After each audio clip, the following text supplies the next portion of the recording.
حمدا وشكرا لله صلاة وسلاما على رسول الله الذي لا نبي بعده وكفى بالله شهيدا.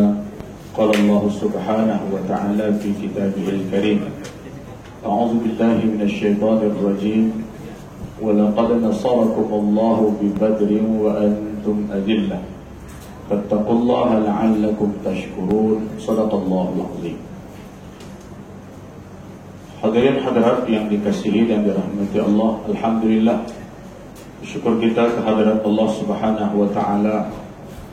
Masih lagi Allah memberi peluang pada kita pada hari ini, hari yang ke-28 Ramadan 1437 Hijriah, bersamaan dengan 2 hari bulan Julai 2016.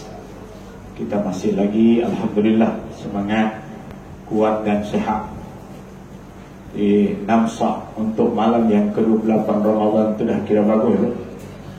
Ini adalah, kalau ditengok, kekuatan yang lahir daripada tazkirah Ramadan, yang sentiasa memahamkan kita betapa Ramadan ini, mulai daripada awal sampai akhir, Allah akan menambah sedikit demi sedikit. Dan bahkan di penghujung-hujung Ramadan itulah saripati, intipati Ramadan itu, yaitu yang disebut Lailatul Qadar. Sampai hari ini tak ada siapa pun yang mengatakan Lailatul Qadar dah turun. Belum ada lagi. Tak ada yang berani. Sebab tanda-tanda pun tak nampak. Bila tengok matahari pagi tu, awan tebal, tak nampak. Dia cahaya slow ke, kuat ke, tak nampak. Jadi pukul 10 baru nampak. Memanglah pun kalau dah pukul 10 cahaya dah kuat, tak boleh nak agak. Jadi belum ada. Tuan-tuan dan puan-puan hadirin sekalian yang dirahmati Allah, artinya kita masih ada peluang menantikan Lailatul Qadar, malam ganjil yang terakhir, yakni 29 malam esok. Soal perhitungan yang dibuat oleh para ulama, yang mereka menyatakan bila hari Ramadan pertama jatuh pada hari Isnin, maka Lailatul Qadar turun pada 21 Ramadan. Begitu. Itu perhitungan. Kalau Ramadan bermula pada hari Selasa, dia akan datang pada hari ke-25 Ramadan. Begitulah lebih kurang. Tuan-tuan dan puan-puan sekalian, itu kan cuma pendapat ulama. Yang sebenarnya yang turunkan Lailatul Qadar itu siapa? Allah Subhanahu wa taala, dan dia hanya akan bagi kepada siapa yang terus bersungguh-sungguh. Kesungguhan kita di akhir-akhir Ramadan ini amat diminta. Kerana pada saat dan ketika inilah dah ramai orang tak fikir lagi Ramadan. Orang dah full fikir Aidil Fitri dah. Raya, lani dah penuh dekat jalan. Saya kemarin tadi antaranya adalah jam. Mula-mula saya nak ikut dia terus pusing si rampai. Saya ingat dari setapak lagi dekat ni. Sebab dia setapak je. Dari setapak je. Rupanya tuan-tuan penuh kereta. Jalan Genting Kelang habis. Jadi akhirnya setapak tu lambat juga. Kemudian sampai di sini tadi pusing ada 5-6 kali tak jumpa surau. Sekolah ni dah 5 kali saya jumpa tadi. Saya telefon sekali, tak jawab. Mungkin tengah sembahyang dia hadir tu ni. Kemudian mungkin dia nampak ke yang saya miss call tu, yang tak terjawab tu, dia call balik. Pusing balik kata dia. Tak jauh. Anda ingat, ada 2 ingatan. Mungkin satu di sini, satu dekat Masjid Seri Rampal tu. Haji ni kata tak, sebelah sini. Tengok sekolah balik, pusing sebelah kiri tu. Saya tengok, memang. Sebab kalau sebelah situ macam tak nampak lampu sangat saya. Gelap.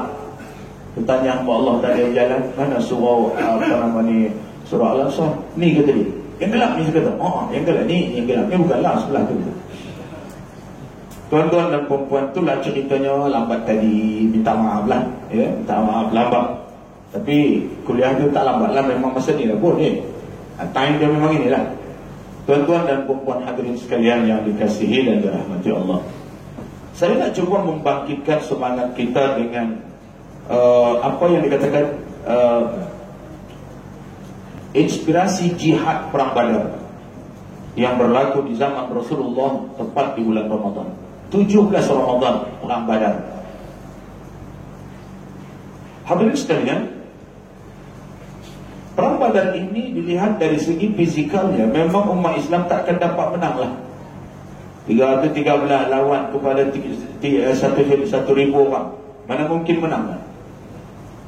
Panglima perang manapun yang mengandaikan Islam mesti kalah dengan pasukannya dalam 313, 70% orang tua belah. Macam kita ni lah lebih kurang. Ada 70% ini orang tua kita ni. Ya, mungkin lebih kot. Lebih. Macam ni nak perang kira-kira boleh menang ke? Ya, macam kita ni tua-tuanya boleh menang ke perang? Ini adalah merupakan yang berlaku di zaman Nabi sallallahu alaihi wasallam. 313 orang, minoritinya orang tua. Orang muda minoriti. Kemudian perlengkapan perang tak cukup. Kuda seekor je, 40 ekor unta. Sementara orang musyrikin 1,000 orang.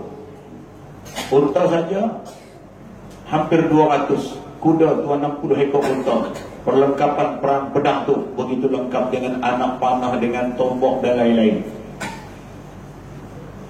Dan itulah, melihat daripada jumlahnya, melihat daripada kelengkapannya, melihat daripada semangat kemudaannya, tak ada menyebelah kepada orang Islam, mesti menyebelah kepada orang musyrik.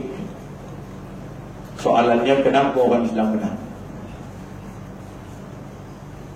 Hadirin sekalian, dalam ayat yang saya dah bacakan tadi, وَلَقَدْ نَصَرَكُمُ اللَّهُ بِبَدْرٍ وَأَنْتُمْ أَذِلَّةٌ. Demi sesungguhnya Allah telah membantu kamu di peperangan Badar, sedangkan kamu ketika itu amat lemah. Adillah, tidak ada kekuatan. Fattaqullaha la'allakum tashkurun. Bertakwalah kepada Allah, semoga kamu sentiasa dapat mensyukuri nikmat Allah dan Allah menerima syukur kamu. Syarat yang paling penting di situ adalah fattaqullah. Takwa inilah yang merupakan syarat kemenangan. Di mana kalau setiap orang bertakwa kepada Allah Subhanahu wa taala, Allah tidak ada apa-apa masalah nak bagi pertolongan jenis apapun. Janji syarat itu dipenuhi. Jangan Allah suruh takwa tak takwa, Allah suruh beriman tak beriman, Allah suruh sabar tak sabar, Allah suruh penyantun tak penyantun, Allah suruh pemurah tak pemurah, Allah suruh rendah hati tak nak rendah hati. Ini yang jadi masalah, tak cukup syarat. Jadi Allah tak bagi bantuan. Kalau kita tengok kepada umat Islam yang ada hari ini, di mana-mana dunia lah, yang menjadikan umat Islam sentiasa menjadi sasaran penghinaan bangsa lain. Kenapa? Adakah umat Islam berada di pihak yang batil? Adakah umat Islam telah banyak ramai yang berpaling tadah, tak nyembah Tuhan lagi? Tak juga. Persoalannya menyembah Tuhan pada zahirnya berapa ramai orang Islam yang sembahyang, tunduk, rokok, sujud, berdiri, rajin solat. Tapi adakah solat itu mampu membentuk pribadi mereka menjadi pribadi yang betul-betul beriman kepada Allah? Atau solat itu cuma hanya formaliti aja, dilakukan sebagai satu bentuk perbuatan ritual yang tidak sampai ke dalam, di luar sahaja. Ini yang menjadi masalah. Jadi kalau dia berbentuk ritual sahaja, dia cuma tinggal perbuatan lah. Macam orang pergi umrah, pergi haji, berkali-kali pergi umrah, keliling tawaf dekat Kaabah, tapi berangai tak berubah juga. Ya? Yang pemarah juga, yang penipu terus juga, yang ambil rasuah terus juga. Berapa ramai orang tawaf dekat Kaabah tu, ambil umrah, lepas tu balik buat rasuah, tak terkira jumlah. Artinya tidaklah amal ibadah itu menjadi inspirasi yang begitu besar terhadap amaliyah, terhadap perilaku, terhadap akhlak. Macam bulan Ramadan, ramai orang pergi ke masjid, ke surau sembahyang tarawih. Nampak alhamdulillah, syukur, nampak kemajuan, nampak keinginan orang mengerjakan sembahyang itu begitu hebat, kan? Tapi adakah bertahan sampai ke penghujung Ramadan? Kenapa tak tahan? Kerana ramai yang datang tu memang tak pernah datang majlis ilmu pun 1 tahun lamanya. Bulan Ramadan ini kita sediakan majlis ilmu, tak juga datang, tak juga dapat duduk. Habis sembahyang, balik juga. Jadi bila dia nak dengar apa yang sebenarnya bagus dalam solat itu? Apa sebenarnya yang patut dia buat? Hanya sekadar untuk sembahyang pada zahir saja kelihatan, ataupun inginkan sembahyang itu boleh membentuk pribadi itu menjadi pribadi insan-insan yang benar-benar bertakwa. Kena ada ilmu pengetahuan, tuan-tuan. Inilah kehebatan tazkirah, inilah kehebatan ceramah, kuliah, yang perlu kita sentiasa setiap kuliah hendaklah hadir. Apa bab sekalipun, apa kitab sekalipun, jangan kitab yang diharamkan sudahlah. Yang dibelajar kitab fiqh. Fiqh tu kitab apa? Matla'ul Badri, Maniyatul Musalli, Sabilal Muhtadi, Bughyatul Tullab. Mengaji bab apa namanya? Tauhid. Okey, Aqidatul Najib. Apa lagi? Durrus Samin. Apa lagi? Kitab yang mudah-mudahan menjadilah Risalah Tauhid. Janji mengaji. Akhlak itu juga kita akhlak, pendidikan akhlak Islamiah, tarbiyah Islamiah fil Islam. Okey. Tasawuf apa? Minhajul Abidin, Tarbiyahul Ghafilin. Pandai-pandai lah tuan guru menapih kau ada hadis lemah ke hadis apa ke? Yang penting itu adalah cerita pasal ketuhanan, untuk ketawaduan, untuk kekhusyuan, bukan ada hukum hakam kat situ. Tak payah nak bertikai sangat hadis-hadis yang ada dalam kitab tu. Tuan-tuan dan puan-puan hadirin sekalian yang dikasihi dan dirahmati Allah, makin banyak kita mengaji, memang makin banyak kita tak tahu. Imam Syafi'i cakap, makin banyak kita membaca, makin banyak tak tahu. Makin banyak kita mengaji, makin banyak tak tahu. Orang yang senang ambil keputusan, kalau memang lagi banyak tak tahu padahal dah mengaji, lebih baik tak mengaji. Kalau lebih banyak tak tahu, dah mengaji banyak, kan lebih banyak tak mengaji. Lebih baik tak mengaji. Kalau kita tak mengaji, kita anggap kita tahu aja. Fiqh tahu? Tahu.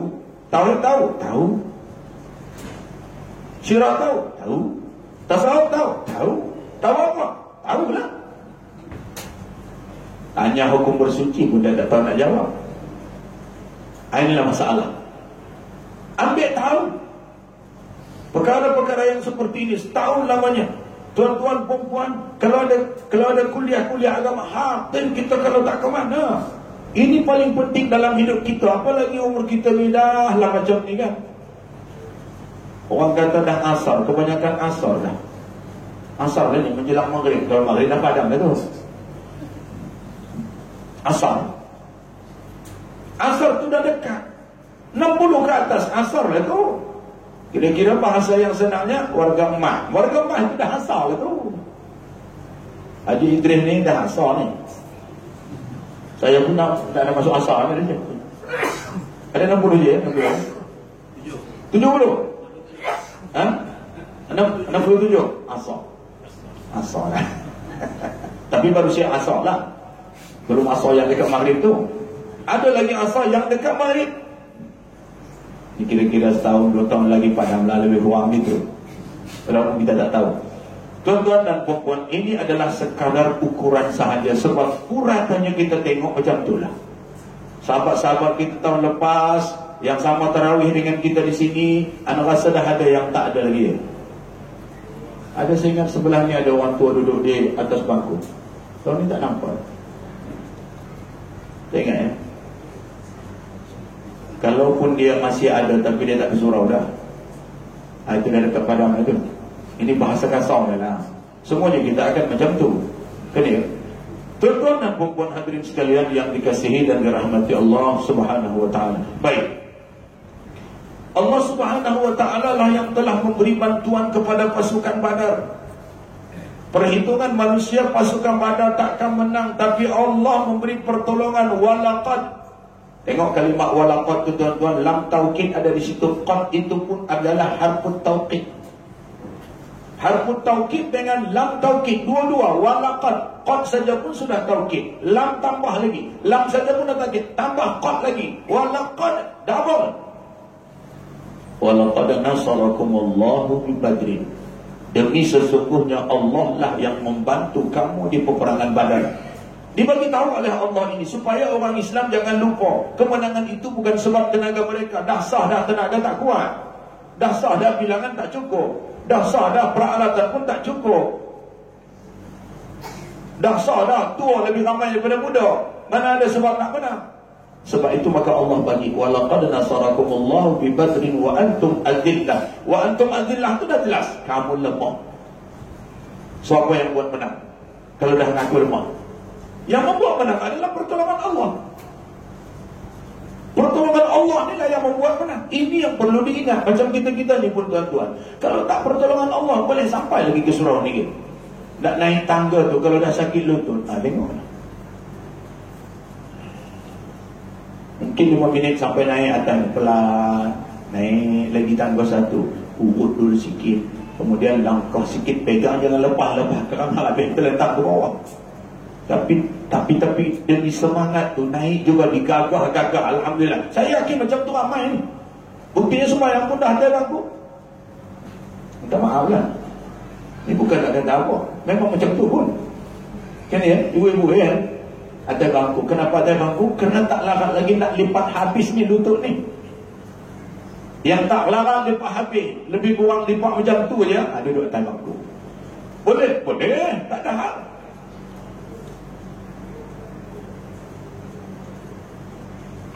Tetapi semangat ada. Itu yang kita nak ni. Dah lah macam itu, sampai malam 28 pun masih hadir lagi, semangat lagi. Ibu-ibu janji sampai malam 30 ada ya, InsyaAllah ya. Apa kita nak buat lagi kat rumah tu? Nak tengok TV lagi ke? Nak tengok drama lagi ke? Drama tu penipu belaka tu, namanya saja pun pelakon. Kalau pelakon tu menipu lah, bukan kehendak dia nak buat begitu. Itu arahan, kamu buat gini, mesti begini. Orang tu padahal cantik, bagus orangnya, disuruh bawa watak jahat. Kehendak dia kan tu. Tapi dah itu kerja dia, dibawa juga lah. Sampai dia boleh macam watak orang jahat betul-betul. Padahal orangnya baik. Tuan-tuan dan perempuan sekalian, orang tak biasa buli, dia bagi watak membuli orang. Orang pun geram. Dulu budak ni bagus ni.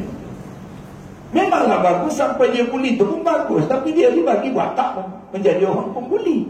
Itu je. Kita pun tengok dia geram, kita tengok ni betul-betul perempuan ni tak elok ni, jahat ni. Kemudian dia terjatuh waktu dalam pelakonan tu. Mampu kau padam muka. Dia padam muka kata, padahal orang tu berlakon juga. Itu suka tengok. Lebih baik tak payah tengok lah. Tak payah tengok. Elok kita baca Quran. Betul? Elok kita baca Quran, elok kita solat sunnah, elok kita baca buku, elok kita zikir. Lebih baik khusus di bulan suci Ramadan ini. Tuan-tuan dan puan sekalian yang dikasihi dan dirahmati Allah, in taqulu lil mu'minina alan yakfiyakum ayyamuddakum rabbukum bi 3,000 minal malaikati munzalin. Ketika kamu mengatakan kepada orang yang beriman, wahai Muhammad, tidak cukupkah kepada kamu kalau Allah memberikan kepada kamu bantuan pasukan dari sisinya berupa malaikat 3,000 orang datang turun? Memang tak nampaklah ada orang mukmin, tapi Allah mengatakan salasata alafin minal malaikat, 3,000. 313 campur 3,000, 3,313 lawan 1,000. Itu yang buat menang tu. Dari dulu sampai sekarang, siapa sanggup lawan dengan malaikat? Dia orang nak cincang sebelah mana? Dia orang nak lacak tombak arah ke mana? Tak nampak. Tapi dia boleh. Malaikat boleh mengelirukan kaum muslimin, kaum musyrikin. Ini kemenangan. Dia tak. Dia tak pernah baca, dia tak atas pun tak boleh. Rupanya malaikat dah pegang dah kadang-kadang. Ngak sekali. Walaupun orang tua buat, mati juga orang gagal. Inilah, ini bantuan Allah Subhanahu Wa Taala yang dibuat di dalam perang Badar. Kemudian Allah berjanji lagi, bala in tasbiru wa tattaqu wa ya'tukum min fawrihim hadha yumdidukum rabbukum bi khamsati alafin minal malaikati musawwimin. Allah tambah lagi, bala in tasbiru wa tattaqu. Kalau tadi wattaqullah, yang ini bala in tasbiru, tambah sabar lagi. Bahkan kalau kamu sabar, kalau kamu bertakwa, dah campur dua dah. Sabar dengan takwa. Kata di sini, Allah akan menambah lagi dengan sesegera mungkin jumlah pasukan daripada Allah, 5,000 malaikat yang datang bersama-sama. Ya Allah, inilah dia sebenarnya yang tidak diperhitungkan orang Islam sekarang. Orang Islam sekarang sembahyang juga, tapi malaikat ni dia orang tak perasan ni. Malaikat yang memberi pertolongan. Ibu-ibu nak pergi kemari tarawih, makan ubat, bolehlah tahan sikit dulu tu. Ya. Siapa yang bagi ibu naik ke surau ni kerana makan ubat tu ke? Ataupun Allah utus malaikat tu pimpin tangan ibu-ibu datang ke surau ni? Allah bagi tenaga, memang ada ubat, tapi janganlah percaya sangat sampai macam percaya kepada Tuhan terhadap ubat yang dimakan tu. Memang betul lah Ustaz, kami makan sehat aja. Kalau tak makan memang malam lah Ustaz. Betul itu. Tapi jangan kita percaya dengan ubat. Ubat tu penyebab aja, yang memberikan kekuatan itu Allah. Kita tak nak akidah kita rosak dalam bab tu. Tuan-tuan dan puan-puan hadirin sekalian, okey, tambah lagi tadi sebab untuk kemenangan. Isbiru wa tattaqu, sabar dan takwa, dua dah gabung dah. Ini merupakan antara resepi yang paling berkesan untuk menjadi orang yang benar-benar berhasil. Kesabaran kita lah sebetulnya yang menjadikan kita bertahan mengerjakan ibadah solat tarawih sampai ke hari ini. Tuan-tuan dan puan-puan sekalian, Allah mengatakan, wasta'inu bis-sabri was-salah innallaha ma'as-sabirin. Mintalah pertolongan oleh kamu kepada Allah dalam bab salat dan sabar, kerana Allah sentiasa bersama dengan orang-orang yang sabar. Sabar ada 4 perkara. Pertama, sabar dalam menerima bala dari Allah, ujian. Yang kedua, sabar dalam mengerjakan taat. Ketiga, sabar dalam menahan diri melakukan maksiat. Dan yang keempat, sabar dalam menerima rezeki rahmat dari Allah berupa harta benda yang banyak. Perlukan kesabaran juga. Sabar dalam musibah, sabar dalam cobaan Allah. Mana ada manusia yang tak dicoba Allah dalam hidup ini? Pasti. Kecil orangnya, kecil cobaannya. Miskin orangnya, miskin cobaannya. Kaya orangnya, banyak lagi cobaannya. Ingat, orang kaya tak ada cobaan kan? Lagi banyak cobaan, lagi gagal mereka untuk menghadapi cobaan. Kalau orang miskin, dia tak gagal sebab memang tak ada apa yang dia nak dicoba sangat, kerana ia biasa miskin, susah. Orang susah bertemu dengan susah, logiknya. Orang susah bertemu dengan susah, ada masalah? Tak ada masalah kan? Orang senang temu dengan masalah, ada masalah? Mesti ada masalah. Yang kita takutkan ibu-ibu, tuan-tuan dan puan-puan sekalian ni, itulah dia. Kita ni kan dah biasa hidup senang kan? Tiba-tiba susah, Masya Allah, tak tahan kita. Kita biasa kat surau ni pakai kipas, pakai aircon lagi. Kan dua ni kan? Aircon buka tak? Buka, sampai terbuka aircon tu. Dah aircon, kipas lagi. Dah biasa sedap. Kita buat tahan sampai sekarang ni. Cuba kalau kipas tak ada, aircon tak ada. Dulu macam tu, tapi tahan juga, tarawih juga kan. Sekarang ni kalau dah macam ni, kita biasa dalam aircon sembahyang, biasa pakai kipas, tiba-tiba tak ada kipas, nak tarawih kita nak tarawih. Itu yang kita bimbang. Bila dah biasa dalam senang, susah kita nak susah. Biasa makan sedap, tiba-tiba makan tak sedap, memang sakit tuan-tuan. Biasa hidup rumah batu, nak hidup rumah kayu, payah. Biasa masak pakai karen tak ada, nak pakai kompor pula lagi susah. Kompor pun tak ada, nak pakai kayu pula. Ibu-ibu masak ke tak masak lagi kalau dah pakai kayu. Tuan-tuan pun kena cari kayu, mana ada jual kayu api. Berasap semua belakang rumah orang dekat taman ni. Susah tu. Ini yang kita cuba bayangkan, bagaimana agaknya keadaan kita kalau sampai ke situ. Kita ni alhamdulillah, bukan kita nak mencita-citakan nanti balik ke situ, ya. Tetapi kita nak menceritakan betapa orang yang biasa hidup susah itulah yang yang boleh susah. Adapun orang yang biasa hidup senang, dia takkan boleh hidup susah.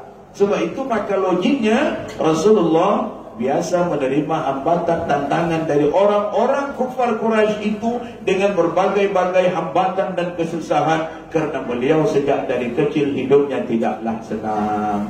Jadi bertemu dengan susah, ini bahagian dia. Itu.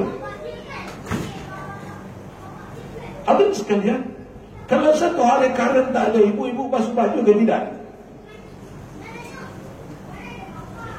Assalamualaikum. Ibu-ibu dah mengantuk ke belum? Kalau satu hari karen tak ada, basuh baju ke tidak? Tak, kan betul. Padahal ada tangan tengah je lah. Dulu kan macam tu. Yang tak basuh baju pasal apa? Pasal karen tak ada tengah. Kalau karen tak ada, ibu masak tak? Bolehlah masak kau. Pakai kompor dia lah, pakai gas. Agak-agak lah. Kalau karen pun tak ada, kompor pun tak ada, masak tak? Tak, belilah ya. Inilah penyakit. Kalau kita sudah senang, diajak pula berperang. Sebab itu ya, kenapa umat Islam kaum muhajirin itu sedia untuk perang dengan orang-orang musyrikin? Kerana mereka pun sudah susah untuk berhijrah ke Madinah. Jalan kaki dari Mekah ke Madinah masa hijrah itu bukan naik unta tuan-tuan, bukan naik kuda, bukan naik kapal terbang macam sekarang, bukan naik bas. Kejap lagi tahun depan dipakai kereta api yang sangat laju tu. Yang sangat laju tu. Tahun ni belum pakai lagi untuk orang awam, untuk orang Arab saja. Tahun depan kabarnya akan buka. Kelajuannya 5 kali kelajuan bas tu. Dia kalau bas nak sampai dalam 5 jam, 6 jam ya. Dia sampai 1 jam berapa? 1 jam 50 minit dia. 1 jam 40 minit gitulah. Dia sampai Mekah Madinah. Kemudian rosak balik, tak ada elektrik, tak pakai tu, naik bas balik. Macam mana? Okey. Ataupun bas pun tak ada, naik unta balik. Macam ni. Tuan-tuan dan puan sekalian, kita nak pergi umrah, kita nak pergi haji pun sekarang alhamdulillah tak ada masalah. Naik kapal terbang tu, nak turun ke Madinah kan, tak ke Mekah. Madinah, terus jalan pelan-pelan tu pergi ke hotel pula. Hotel pun dah sedia dengan airconnya, masya-Allah. Lepas tu ke masjid pula. Itu yang kadang-kadang pergi ke Madinah pun tak sembahyang ke masjid. Pergi ke Mekah tak sembahyang ke masjid. Ceritalah mutawif, cukup cerita 100,000 kali ganda pahalanya tuan-tuan kalau berjamaah di Masjidil Haram. Agak dia tak pergi. Dia pergi dekat lobi hotel tu juga sembahyang. Kenapa? Dia tak nak susah kata dia. Sini senang apa nak pergi, ni jauh jalan 600 kaki berjalan. 600 kaki kan 600 meter. 1 km jalan. Kan ini ada lobi hotel. Dalam lobi hotel ni ada surau. Sama je dia pun tak nak suci juga kata dia. Tuan-tuan dan puan-puan sekalian, inilah yang dia semangat tak ada. Padahal kalau kita biasakan kita berbuat baik dengan tenaga yang Allah berikan, itu artinya mensyukuri tenaga yang Allah beri, maka perkara yang payah itu akan jadi mudah. Tapi kalau kita ambil yang mudah saja, datang perkara yang susah, kita tak boleh buat. Makanya dalam bab-bab agama ni, dalam bab-bab ibadah ni, kita kena membayangkan yang susah-susah supaya semuanya jadi mudah. Jangan bayangkan yang susah. Sembahyang ni susah lah, 5 kali sehari semalam tu, 4 rakaat 3 kali, iaitu Zuhur, Asar dan Asyak sekali, Maghrib 3 je, Subuh sekali je 2 rakaat. Patut kan yang 3 kali tu 4 kali tukar 2 saja, 2. Lepas tu 2 lah semua, senang kata dia. 5 kali semalam tak apalah, tapi 2 je. Ingat sembahyang tu punya dia lah. Fikirlah sikit. Itu kewajipan daripada Allah. Tak boleh nak kurang, tak boleh nak lebih. Lebih pun tak boleh. Sangat mau sembahyang tu, suka sangat sembahyang asar, aku buat 8 lah kata dia. Tak diterima, batal. Lebih pun tak boleh. Dia kena betul-betul macam syariat yang Rasul suruh buat. Sallu kama ra'aitumuni usalli. Sembahyang kamu macam mana kamu tengok aku sembahyang. Tapi baik macam tu. Tak payah nak lebih-lebih. Macam tarawih ni, aku nak buat 36 lah. Kalau dah tak larat tu, buat 20 pun kira okey dah. 8 pun boleh juga, kan? Boleh tambah tak di rumah? Boleh, semampu kita, boleh. Tapi itulah, Rasulullah buat pilihan ini disebabkan kerana kita ini umatnya dan dia kasih kepada kita. Sedikit amalan itu boleh dibuat lebih bagus daripada banyak dan hebat tapi tak boleh buat. Orang Yahudi bangga dengan hukum dia. Orang Islam longgar dalam bab tolak, dalam bab nikah, kata dia. Orang Islam ni bab nikah, kan? Kalaupun ada akad, tapi akad ini bukan simpul mati. Satu hari bila ada perlunya boleh dibuka simpulan itu. Pandai-pandailah. Dia ada 3 simpulan. Pertama, buka simpulan yang pertama. Kira-kira nak bertahan lagi, nak bayar apa macam mana? Okey, lanjutkan. Tapi sudah tinggal 2, dah habis 1. Kemudian tak boleh tahan juga, tahan lagi sekali. Mencoba untuk mempertahankan hubungan, tak juga bertahan, tahan lagi 3, habis. Tapi dibenarkan dalam Islam. Selepas itu, laki-laki mau cari, perempuan mau cari, untuk pulanglah. Tetapi dalam Yahudi, dalam agama Yahudi, kahwin saja, syariat mereka tak dibenarkan talak. Andai kata si lelaki mengucapkan talak, mereka tidak akan dibenarkan pisah. Mereka akan tetap hidup sepumpung, hidup sebilik. Tetapi tak boleh buat macam-macam. Itu lagi seksa lah.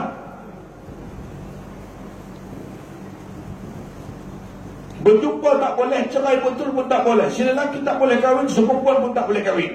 Sampai mati macam tu kehidupan. Itulah katanya syariat yang bagus tu. Betul-betul straight, bagus. Bagus apa kalau tak boleh amalkan? Menyusahkan orang buat apa? Kalau memang dah tak sejalan, dah tak sebulu, dah tak sehaluan, biarkanlah berpisah kan. Kerana memang ada kadang-kadang hidup suami isteri itu tak boleh nak terus dah. Asyik buka aduh je siang malam pagi petang sampai nak tunjuk pisau pun ada. Kau tengok ni, laki-laki tunjuk pisau, perempuan tunjuk pisau. Boleh hidup lagi dah? Tak boleh hidup. Kata nak bermesra-mesra tak adanya lagi dah. Kalau dah nak bergaduh aja. Jadi Islam membenarkan perpisahan ini kalau memang dah begitu kemahuannya. Itu kemahuan, itu keadaan yang tidak aman. Ada keadaan suami isteri yang berkahwin ini, ya, sama-sama cinta, bahkan berhubungan telah bertahun-tahun lamanya baru melangsungkan perkahwinan. Setelah mereka kahwin, rupanya mereka berdua ni tak ngam tuan-tuan. Dia punya dia punya kita sebut sperma, tak boleh nak hidup. Kalau dia orang bercampur, tak boleh nak hidup. Bukan tak bagus, yang ini bagus, persalinan doktor normal, yang ini persalinan doktor normal. Tapi bila bertemu tak jadi, sebab memang ditakdirkan tak jadi. Buat apa nak tunggu lama-lama? Lebih baik pisah. Si wanita pun Dia mau juga nak beranak kan. Kalau dia nanti dia kata, bang tambah aja lah bang, saya redha lah. Tahun pertama redha lah, tahun kedua anak orang ni pun dah ada, dia tak beranak juga, ada redha lagi kan. Jadi pembantu aja dia, ada tolong-tolong anak orang, dia sendiri tak beranak. Lama-lama dia kan sakit hati juga. Hidup bukan untuk sakit hati, hidup bukan untuk tersiksa, hidup berkahwin untuk bahagia. So pisah dengan sukarela. Kawin kita dengan sukarela bang, berpisah pun kita dengan sukarela bang. Abang kawinlah, aku pun kawin. Memang ada berlaku. Setelah 5 tahun mereka bertemu kembali. Si lelaki dah bawa 2 anak, yang si perempuan dah bawa 3 anak. Rupanya memang normal mereka, okey apa. Tapi dia orang sendiri tak jadi. Kan ada begitu. Ini keciptaan Tuhan, ini kekayaan Tuhan. Jangan kata apalah, pisahlah pula, padahal bagus dia orang ni. Kita tak tahu persoalan orang semua. Kita tahu agak-agak aja kan, agak-agak aja. Dia orang bagus, dulu-dulu berkenalan bagus lah, mesra lah, dah kahwin, tiba-tiba nak pisah pula. Bukan tahu kita persoalan orang semua. Orang pun tak pernah cerita semua persoalan dia ke kita. Kita menandai aja. Rupanya ada yang jadi semacam itu. Ini kekayaan Allah. Hendaklah kita sabar dalam menghadapi semuanya ini. Ini pun termasuk cobaan dalam hidup, musibah. Jangan pokoknya lari daripada cobaan, dan jangan ada yang berangan-angan. Kalau boleh, jangan ada masalah. Ya Allah, tolonglah ya Allah, jangan ada masalah lagi lepas ini ya Allah. Kira-kira elok ke doa tu? Minta tak ada masalah, elok ke doa tu? Ibu-ibu, perempuan, elok ke doa tu? Ya Allah, jangan ada masalah lepas ni, elok ke doa tu? Jawab aja, bukan ada kena marah pun di sini. Betul tak betul jawab tu? Elok ke doa tu? Bolehlah mengganggu ataupun tak ada suara mengganggu. Nanya setuju ada, tak setuju ada. Tuan-tuan, elok ke doa tu tuan-tuan? Elok? Tak elok? Elok ke? Tak elok elok tuan-tuan? Tak elok. Masalah itu datang bersama-sama dengan kelahiran kita. Boleh ke tak ada masalah? Tuan-tuan, Allah tak suruh kita untuk meniadakan masalah, untuk minta agar masalah tak ada. Yang Allah suruh kita, bagaimana cara kita mengatasi masalah sehingga nampak macam tak masalah. Kuatkan iman, banyakkan ilmu pengetahuan, kena tahu cara-cara mengatasi masalah. Ilmu kita bertambah, kemampuan kita bertambah, kan itu yang kita mahu. Masalah itu tetap akan ada. Tak datang daripada diri kita, datang daripada orang lain. Kadang-kadang datang daripada diri sendiri itu juga bermasalah. Kadang-kadang datang daripada isteri dia, kadang-kadang datang daripada anak-anak dia, kadang-kadang datang daripada kerjaya dia, kadang-kadang datang daripada bisnis dia tak menjadi, kadang-kadang datang daripada jiran dia, kadang-kadang datang daripada kawan karib yang menipu dia, yang khianat dengan dia, kadang-kadang datang daripada mak bapak pun ada. Dia berkahwin dah elok-elok dah, ada juga kadang-kadang mak bapak ni, eloklah kau ceraikan anak orang tu, nampak tak elok, nampak. Mak, justru kalau tak elok, tugas kita nak jaga dia, ajar dia mak, ajar dia dengan Al-Quran, ajar dia dengan agama. Nak mengajar lah pula, buat kerja lain pula, elok cerai kahwin. Ni ada budak sana baik, orangnya nampak. Tuan-tuan, belum kahwin memang baik, tapi bila sudah jadi kahwin, baru tahu umurnya tak baik. Lepas tu cerai lagi lah, kahwin lagi lah, macam tu. Sana ada budak baik lagi, baik nampak belum kahwin, dah kahwin tak baik. Okey, cerai lagi macam tu. Habis cerai, kahwin cerai. Mak bapak yang nak ikut sangat masuk campur dalam urusan rumah tangga anak-anak pun tak elok juga. Bahkan sepatutnya dia ajar bini kamu, isteri kamu, ajar dia solat, ajar dia beradab dengan orang tua. Ya, kalau tak mau, tak tahu kamu mengajar, bagi tahu dengan mak yang ajar dia. Tapi jangan kamu marah mak pula. Mak pun dulu macam tu, bapak mertua mak, atuk kamu yang ajar mak. Kemudian bapak kamu ni boleh tahan juga mengajar, dia yang ajar mak. Al-Quran dulu mak tak pandai ngaji, ayah kamu ni yang ajar Jadi asal tak pandai mengaji, talakkan dia. Sebab dia tak pandai mengaji, patutnya dia pandai mengaji, ngajar anak-anak. Ini dia tak pandai mengaji. Bila lah anak-anak pandai mengaji? Bukan itu persoalannya. Kebaikan bukan dinilai daripada satu sudut, dinilai pada semua sudut. Jadi jangan masuk campur sangat. Tengok aja. Kalau dah melampau sangat, tak boleh nak ajar. Ada orang jahil, bila dia ajar dia tak jahil lagi, elok. Dia tak elok perangai kerana dia jahil, kerana dia tak ada ilmu. Biasalah. Kita ni pun bukan elok terus ni. Dulu bukan elok sangat kan. Mengaji, alhamdulillah tambah elok. Iya. Gitu. Itu salah satu contoh. Jadi jangan ada sekali-kali mohon doa pada Allah supaya jangan ada masalah. Sebab masalah ini wajib ada dalam hidup kita. Tapi mari kita cari jalan macam mana nak mengatasi setiap masalah. Barulah kita hidup tenang dan bahagia. Betul ke ibu-ibu tak nak masalah? Betul? Langsung tak ada masalah? Takut nanti ibu-ibu berjalan sendirian, nanti di jalan tu tak balik-balik. Itu tak ada masalah pun. Nak macam tu lah. Siang malam pagi petang orang tak kawin dia tak kisah. Orang sembahyang Jumaat dia tak kisah. Lapar dia singgah di gerai ke dia minta makan, orang bagi makan. Habis makan, terima kasih, tak ada apa, tak ada belah aja gitu kan. Orang pun tak ada apa. Sebab kalau orang marah dengan dia, orang tu pun sama juga dengan dia. Tak bermasalah. Jadi tuan-tuan dan puan, Allah dah jadikan kita senormal ini. Allah dah jadikan kita sesempurna ini. Kita nak minta tak ada masalah.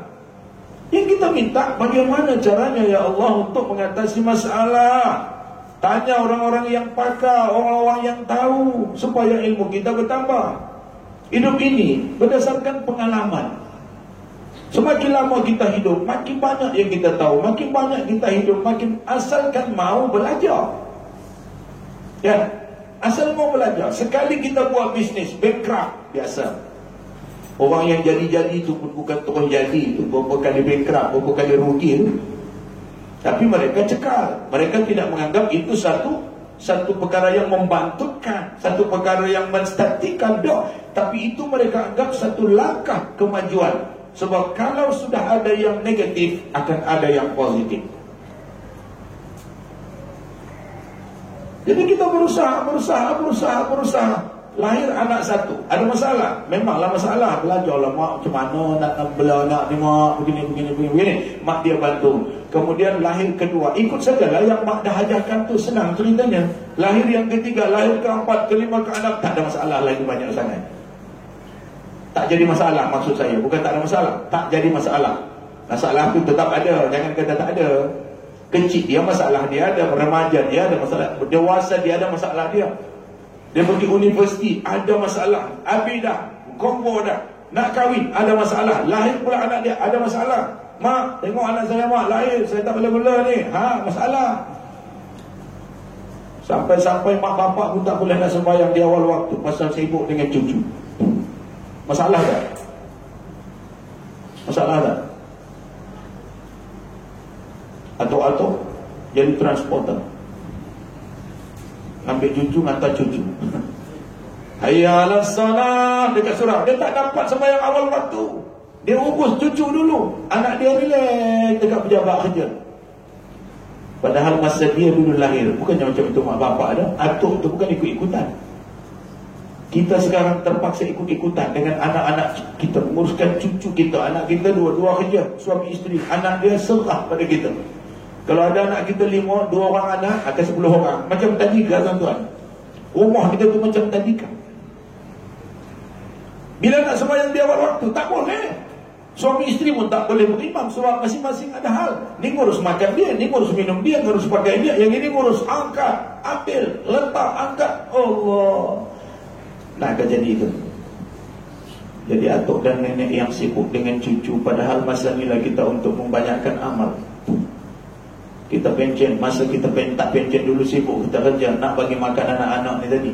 Bila dia orang sudah kahwin, sudah bekerja, sudah beranak pula, kita sibuk dengan anak dia. Padahal kita dulu tak sibuk atuk kita, atuk dia kita buat. Maknanya bapak mak kita lah kan.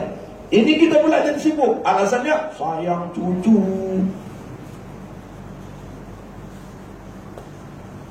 Tapi kita ni pun perlu perhatikan juga. Perjalanan kita ni sudah semakin sampai, sudah semakin dekat ke destinasi. Sembahyang awal waktu antara amalan idaman yang disampaikan oleh Rasulullah.